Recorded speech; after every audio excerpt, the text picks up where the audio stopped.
Well, welcome in everybody to the premiere, the very first show of our brand new podcast right here at Rigel Studios called Pick Your Politics. I'm Dennis Silvers along with my great co-host Stephanie Phillips, who's kind of a political insider. She's a woman that does many things, but the thing that we have in common, two things. We're both in the same party, even though we disagree on a lot of issues, and she also loves politics as I do. So she is a perfect person that I love to have sitting next to me about politics. The whole idea of the show is to get you either interested or more interested in politics, and especially now that we have elections coming up all across the country, and especially here in Nevada, because we're coming to you live from Las Vegas, and it's very important that you pay attention, you vet the candidates, but the bottom line is you need to get out and vote. So anyway, Stephanie, it's great to be with you.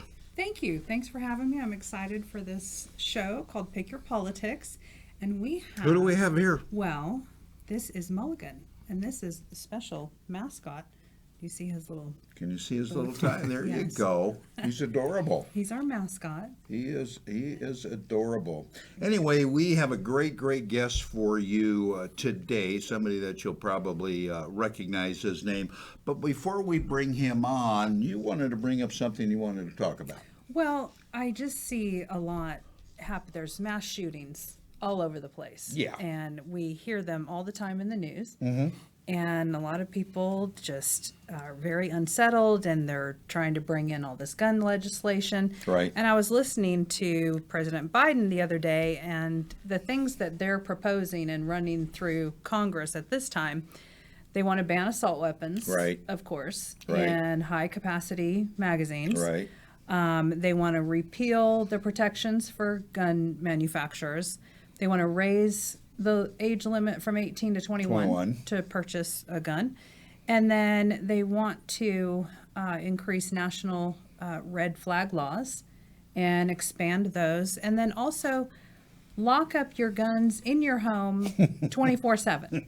Right. So now the government wants to tell you what to do in your own home. So I just read this morning that the backpacks with armor on the inside, those sales are up like crazy because parents are worried about their kids being safe in schools. And I don't understand how, we have armed law enforcement, we have armed security, we have people, we have cameras, 24 surveillance everywhere we go.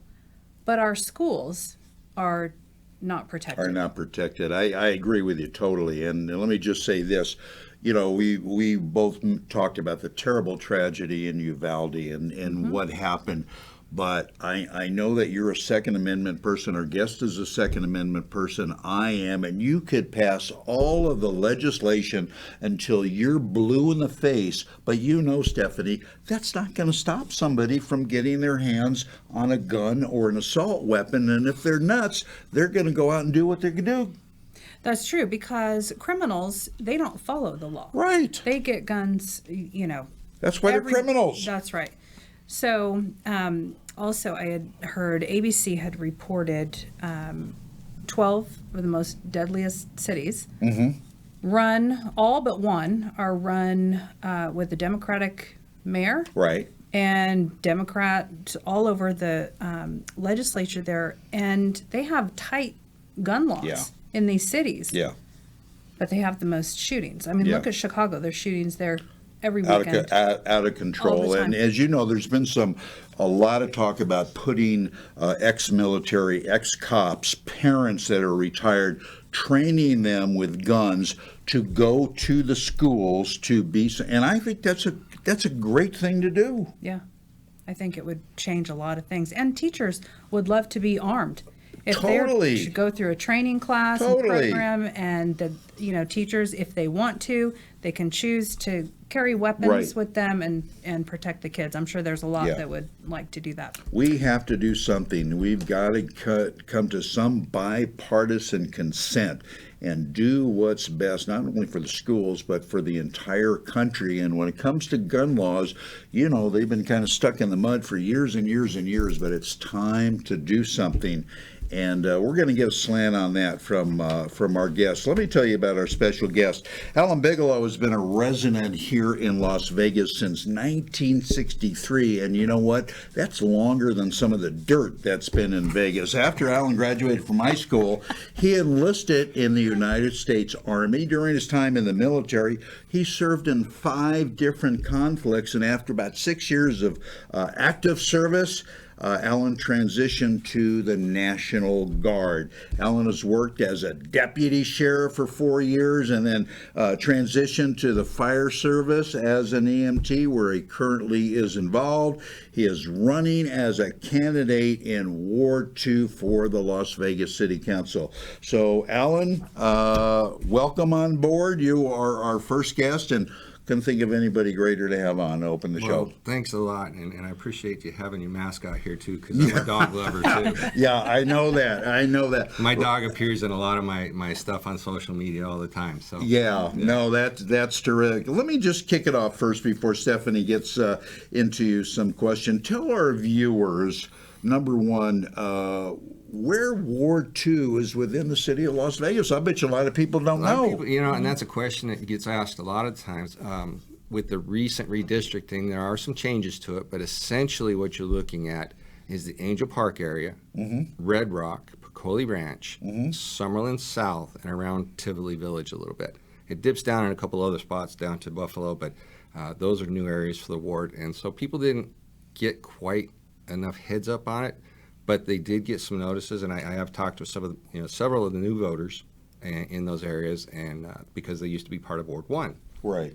And so now it's when the city redid it, they actually did a really good job of it, because each ward is within 5% of the other wards, which is what is required by law, and they spent some time on it. So I really applaud the job that those guys did. Yeah.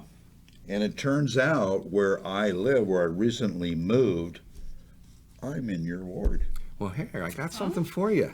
I'm in your ward. Oh, well, thank you very much. I put that on my front door. One other question before Stephanie jumps in. What got you involved in politics? Why the hell did you want to get involved in this thing? It's hard. It's a lot of hard work. It is hard work. This isn't your first time. No, this is not my first time running. When I lived out in Pahrump for a little while. When I moved out there, I saw there were some problems, and so I ran for county commissioner out there.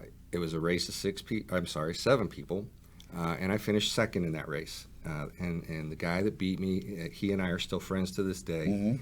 He is actually a supporter of this particular run, and it was just a need for a change, a need for some fresh blood, a need to represent people. You know, the kind of things where if you call somebody, they actually answer the phone. Right. You know, and that's so good. You know, I started really thinking about it, and I gave it a lot of prayer and a lot of thought, and why would I run? So I'm running for our children, for our grandchildren, to support our veterans, our seniors, and our first responders, and to bring Las Vegas back into prosperity at a greater level than what it was pre-pandemic. That's well said. Steph? Tell the folks what Las Vegas City Council does, what you guys are responsible for, and all of that. Give a description. The City Council is responsible for basically managing the funds of the city, enacting new local legislation, and handling all the infrastructure needs, as well as the infill that comes into the city as far as businesses. We want to promote the tourism, obviously, and that goes through some of the smaller boards that we have attached to it. But essentially, we're managing the money in the affairs of the city for the people. Okay. What do you see that, what changes do you think need to be made for the most part there? In Ward 2? In Ward 2? Well, Ward 2's is really a unique place because it doesn't have a lot of the problems the rest of the city does, but it does have some very unique problems. For example, one of them has been the Badlands Golf Course for many years now, years, and it's a problem the city should never even stepped into. It's something that my opponent promised that if she was elected, we would never go to court. Well, we've gone to court, and we're the citizens, of Las Vegas and the taxpayers of Las Vegas and all of Las Vegas, not just Ward 2, all of Las Vegas are on the hook for more than $50 million on the first of several lawsuits. And leadership is by design something sacrificial. You don't go in and say, I can do it, and not do it. Yeah. You have to be able to back up what you say. And in this case, my opponent totally failed, completely failed. As you know, I love to play golf, involved in the industry, been to Badlands many, many, many times, played it, in fact, a week or so before they opened to the public. And like you say, great area around there, Queens Ridge, Piccoli Ranch, a lot of movers and shakers in that area. What was wrong, Alan, in your opinion, with the idea of this guy buying the property and wanting to build different level homes and bring some tax revenue to the city? What was the problem with that? Well, I don't know that there was an actual problem with that. The problem was in the ordinance, the way it was written. And the ordinance had a green space clause written into it that was creating a lot of problems. The city could have easily done a waiver for that and just got it passed through. A lot of the residents that I've spoke to were either verbally promised or assured that the golf course would always be there. And of course that creates heartburn. When you buy a multi-million-dollar home with a golf course that you're looking at going, wow, this is amazing. Right. And then all of a sudden it's turned to desert and dead and it's nothing. Right. You're going to have an issue with that. Yeah. I would, And so in the process of developing that, several plans were proposed. And in one of them, there was a high-density housing proposal. And, I mean, I don't want to have 50,000 apartments where it used to be a golf course. Right. If it's same kind of housing and that kind of thing, yeah, it's not a problem. Another problem in that area is it's a flood zone. So now you have to mitigate a flood zone, and that's unbelievably expensive. So one of my kind of thoughts on the whole process is what if the city buys the land back and turns it into a desert style park? Well, it's going to keep the home values up. Right. You're not going to be putting in a lot of infrastructure in there because it doesn't take a lot to take care of a park. Right. It takes a little bit, but not like you're putting in streets and sewers and everything else that go in there. You're talking about drip irrigation instead of these big sprinklers that are on a park or on a golf course. And in time of now with the water shortage as much as it is, we have to do something to conserve. And so that's just one of my ideas in that. Yeah, very good. I agree with that totally. How has the whole campaign process been for you? It seems like now we've got early voting until Friday. Yeah. And election day is next Tuesday, coming up very quickly. So it seems towards the end of the race it gets a little bit dicey and nasty and all that stuff. So how has that process been for you? You think? We've had about just over 40,000 voters pop in on early voting from what the last numbers were that I saw. Personally, I've had quite a few signs just absolutely destroyed and stolen. But the thing is, signs are casualties of a campaign no matter what you do. True. Right. My opponent is on just this huge rant because a while back I was falsely accused of a crime. I went to court, proved to the judge that my word was the truth and my character was right, and every charge was dismissed. Right. But she keeps bringing it up as, oh, he's a bad guy. Oh, he's a coward. Oh, he's this. Well, okay. I was at an event, and we, for some reason, ended up both in the elevator at the same time. And I was talking to a friend of mine, and I said, well, did you see this in the Review Journal? It shows the voter's guide. And she goes, well, what did we see? And she goes, well, why is she listed as a nonpartisan? And I said, I don't know. And they walked in the middle of her and her husband walked in the middle of this conversation. He goes, what are you talking about? You're a liar. And I was like, I'm sorry, but it's the RJ, it's not me. The Review Journal put this out. Yeah. Here's the kicker. The candidate had to fill out the form to send into the RJ, so she's the one who put it out. Yeah. And I was like, interesting. I didn't do it. Interesting. Kind of like the website that was out there that she was bashing me about for being responsible for. I didn't make this website. Yeah. She sued the website owner, knew who published it back in September. I didn't even jump into the race until October and didn't even know this lady's name until then. Yeah. And she actually won the lawsuit. And of course, now the website's gone, but it was interesting, the article that was published in the newspaper, because in the article, she sat there and spelled out exactly how you could put up a fake website. Yeah. And I was going, yeah, that's kind of odd, because, you know, as soon as you went to court, it went down, but you knew how to put it together, and I wasn't responsible for it, so. Suspicious. A little suspicious, I was going to ask you, yeah. What makes you a better candidate than your competition, than the current incumbent and the people that are also running for office? What do you bring to the party? I bring a lot of management experience. I've managed restaurants. I've managed my own business. I'm experienced under huge amounts of pressure within the military. Like I said, 5 different conflicts. I've trained people to go to war. I've trained soldiers to be leaders. I've trained people to do a huge variety of things. In the military, I managed it was a little over $200 million budget in my unit, and it was my responsibility to make sure that it worked. And you know, I'm just open to ideas, and I'm easy to get a hold of. I'm accountable to everybody. I'm transparent in everything that I do. That's exactly, you know, when I first started on the campaign, I said, yeah, I was arrested. Here's the case. So people knew that I could be trusted, that I wasn't hiding something. Yeah. You know, I wasn't out to be some mystery guy. You know, I was out to tell the truth. I was out to be here, and so people knew who I was, and I spelled it out. Yeah. Yep. What's the biggest lie out there about you that you hear that you want to dispel? Well, that's easy. That he's got hair. Right? I could borrow some of hers. Everybody can borrow from Steph. The biggest lie out there right now is that I'm a criminal and a coward. I mean, 24 years in the military. I received a letter from the United States Senate, a letter of accommodation from the United States Senate. It was presented to me by Harry Reid. And if you kind of know how that structure works, it's not too far below the Congressional Medal of Honor. It's a couple steps, but you know, it's still pretty sweet, pretty big thing. And cowards don't get those kind of letters. Yeah, that's 4 years as a cop, busted a bunch of bad guys. 18 years as a firefighter now, still serving.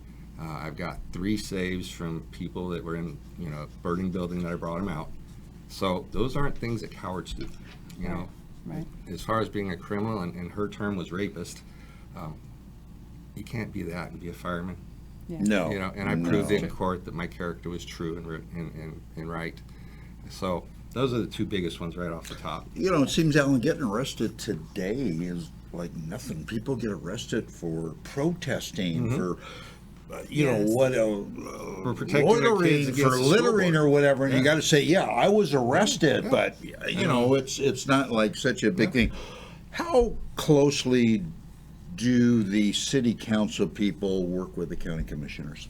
You're pretty close. I mean, you know, they're the next level up, so you end up having a pretty good working relationship with most of those guys, and it's mostly because you have to share ideas that don't interfere with other rules that the county might have, so that, you know, you can do growth properly, you can do taxing properly, that you can project housing and then things like that appropriately. Right. You know, Las Vegas has a huge homeless problem. It seems to be growing and increasing every year. What do you think the solutions for some of that would be? I know a lot of them want to be out there, the people choose to be, but there's others that don't, that need assistance. You know, Vegas actually has a really good outreach program. I got to say, these guys work really hard, and they deserve more funding than they even have, because they're operating off of grants and things like that. But a lot of times it takes veterans to go talk to veterans, because there's a lot of veterans out there that are they're just not receptive to somebody, you know, like you, who's not a veteran, coming up and say, hey, listen, we want to help you. You know, they want to be talked to by their brothers and their kinsmen and you know, buddies in arms, and so when those people get around other veterans, they open up a little bit more. Some of them do absolutely want to live there by choice. That's what their life is, and that's what they want to do. And you know what? You're never going to get those guys in anywhere. Right. But in doing some of the outreach programs and doing some of the things that they've been doing, they've been able to help with their health, get their health in order, and get them some treatment for some of the things that they need. And honestly, I can't sing the praise of these guys enough because they really work hard out there to get it done. The problem continues to grow, and it grows and it grows. And now with housing costs going up and up and up, it's going to continue to grow and grow and grow.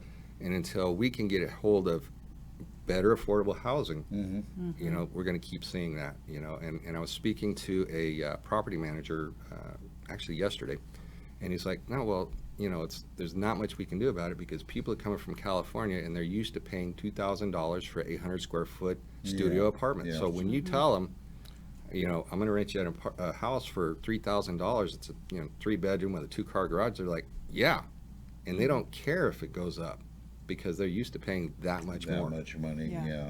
So then it creates a market problem. So now we have to try and figure out something else. It's incredible. As a former cop, Alan, how do you rate the crime here in the Valley? And if elected to the city council, what would you do to help with the crime here in the Valley, homelessness, other things, and be honest, how would you rate Lombardo's performance as sheriff over the last 8 years? You're putting him on the spot. Well, no, it's a great question because here's the thing. Valid question. Here's the thing. Sheriff he got elected and reelected. Yeah. Somebody liked him. Okay. There's some I've heard him speak, and I've heard him speak the same speech but 3 different ways. So what it tells me is that he's not necessarily in tune with what's going on around the people. I watched him waver on the new hires, for example. They were all being required to get the COVID shots, and he's out telling the public, no, they're not. Well, yes, they were. So his credibility kind of suffered, and I want a sheriff that when he says it, that's what he's going to do. If he would have said, yeah, I'm requiring them to get COVID shots for public safety or something like that, I could have respected that. But telling us that they're not getting shots when they really are, no, that just totally blew his credibility for me. Well, and the murder rate now is up 49%, and it's and crime, assaults, home invasions, these things are all on the rise. And he says, as governor, he's going to fix that. But I don't know how he's going to do that because if just throwing more laws at it isn't going to change it. It's not. It's more of a human issue now, now, because we just went through 2.5 years of COVID. Right. We went through the mental health side of this is out of control, and that's where we really got to start doing some focused work. Because as a firefighter, when I first started, I would see maybe 4 or 5 psychiatric patients a month, maybe, on a good month, right? Now I'm seeing 4 and 5 before lunch, and out of that 4 and 5, usually 1 or 2 of them are kids. Wow. And I've been on more children's suicides in the past 2 years than I've ever been on in my entire career. Right. Not only crime being an issue in Las Vegas, but water. Everybody's talking about water, and but we keep issuing building permits like crazy, and there's a ton of growth going on in the city. How do you want to combat that, or what's your solution for that? What do you think about the water? The water. We're actually past the critical point on the water. It's the lake's going down faster than we can fill it. Part of that is because California's getting more than what their share is, but in the process of doing some of these things, that's what I mentioned a little bit earlier, using desert xeriscape instead of putting in grass. That's going to save us a lot of water, and if we're really, really careful, we'll kind of balance out in the next couple years, and that's according to the water district. I was at one of their meetings, and they went over their plans and everything else. They couldn't tell me why California hasn't switched to a desalination program, and why some of the other communities haven't stepped up with a water reclamation program, because Las Vegas does have a water reclamation program. Water that goes into the sewer systems and the drainage systems goes straight to the lake. Yeah. So we get some of it back. And then we get some of it back to the artesian wells around the valley through percolation and everything else that goes with that. And that's a whole nother explanation that takes a little bit longer than 5 minutes to do. But we do get some of it back. Not as much as we could. Yeah. But that's why Las Vegas is actually passing ordinances to where we're going to get rid of any unnecessary grass. which is like something along the sidewalk that can be turned into a gravel situation or something like that, so that we can save that water and keep it for the future. Smart. We've got to. But we probably need to renegotiate what we do with California, because they take so much of our water. So. And back in the day when that was actually negotiated, Las Vegas wasn't seen as a really big community, and so what they did was they gave the lion's share of the water to the communities that were farming. Right. So now you have Arizona, who was a farming community. California is doing some farming. Mexico's farming. So now we need to go back and we need to talk to them again. We need to kind of come up with a little bit better solution, because Las Vegas is going to continue to grow. Even in Ward 2, we're expected our population to go up by 200,000 people in the next 5 to 6 years. Wow, that is tremendous. Well, I'll tell you what, Stephanie and I want to ask you about some national issues, sure. and Alan Bigelow has been our guest. Go to his website, which is alanward2vegas.com, and you'll learn all about him and his run for being elected to the city council in Ward 2. But we want to ask you about some national issues. What do you think about, everyone talks about election fraud and what happened in 2020. Do you think that that's going to happen again? Do you think that your race is going to be affected by that? As far as the fraud goes, I'm going to put it like this. If you had, or would you allow a 3% variance in your bank account every year? No. No. So why should we allow that in the elections? Right. Accountability, absolutely. And getting back to where we're accountable and we can appropriately watch the votes, and we have people that aren't vested in other candidates that are being counted as vote certifiers. Mm-hmm. So we need to make sure that those people are vetted properly, and it goes back to just, are you involved with the campaign? No. Okay, well, you can come watch the vote. If you are involved with a campaign, no, you need to sit out. Things like that, just simple solutions. Mm-hmm. The more, and people keep going over, it's got to be elaborate. No, it doesn't have to be elaborate. It could be as simple as a paper ballot. Yeah. Somebody watching. Have it live streamed. I've heard cameras and, yeah, absolutely. having them put in every single polling place and under 24/7 surveillance. And I've heard things about vans pulling up without a state license plates and everything. Well, I know, okay, I understand why that happens, because when you get a moving company van or a rental van, and I'm just using this as an example, like Ryder vans, mm-hmm. not every one of those trucks has a Nevada license plate on it. Right. Mm-hmm. So are they bringing them in from out of town? I don't know that that's actually happening. But what I do know is they already started counting the votes in Las Vegas. Right. Mm-hmm. And they had no watchers for the first 3 or 4 days. So is it going to be a questionable ballot? It could be. It could be. But it's not that hard to fix. Yeah. What about voter ID and mail-in ballots? What's your position on that? I would love to see voter ID. Mm-hmm. I've had to show my ID before to even get in the door. That's not a problem. I have to show my ID when I go grocery shopping if I want to buy a bottle of wine. I have to show my ID to go to the movies if it's a R-rated movie or even a PG-13. You got to show an ID. Say, hey, I'm an adult. Here you go. Yeah. So for doing the one most important thing that our country has is electing our officials, yes, you should have an ID to go out and vote. Yeah. Yep. I totally agree. Well, we are just about out of time. Remember, go to Alan's website, alanward2vegas.com.